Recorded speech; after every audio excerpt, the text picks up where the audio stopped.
L'utilisation des désherbants chimiques ne doit plus être utilisée par les collectivités depuis 2017.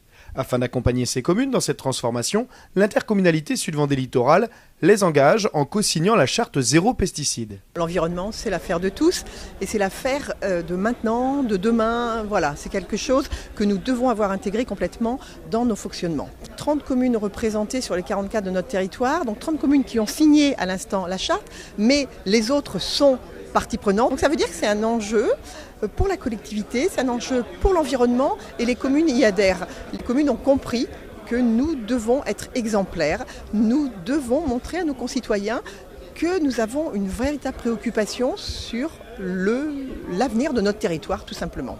Maire, élus en charge des espaces publics et une partie des agents concernés se sont retrouvés ce mercredi 27 juin pour échanger et rechercher les bonnes pratiques. Comment est-ce qu'on fait concrètement? On ne peut pas tout arracher à la main, il faut nous aider, il faut nous former, et il faut nous donner les moyens pratiques d'aller vers cette démarche zéro phyto tout en respectant nos villages, parce que c'est aussi important, nos populations, nos concitoyens souhaitent avoir des villages propres, pas trop d'herbe.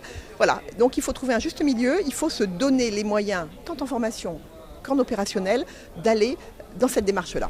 Si ces nouvelles méthodes sont encore à mettre en œuvre et perfectionner, c'est parfois compliqué comme dans les cimetières. Mais certaines communes, à Moreil par exemple, ont fait de belles avancées en agrandissant avec un cimetière paysager. L'objectif annoncé est désormais de l'entretenir sans aucun pesticide. Petit à petit, l'objectif devrait être atteint. On est vraiment sur une bonne démarche. Voilà, nous avons le rôle sur les collectivités, nous avons notre mission d'élu, et puis les concitoyens, un petit peu de patience, un petit peu de tolérance, et puis voilà, ça devrait fonctionner.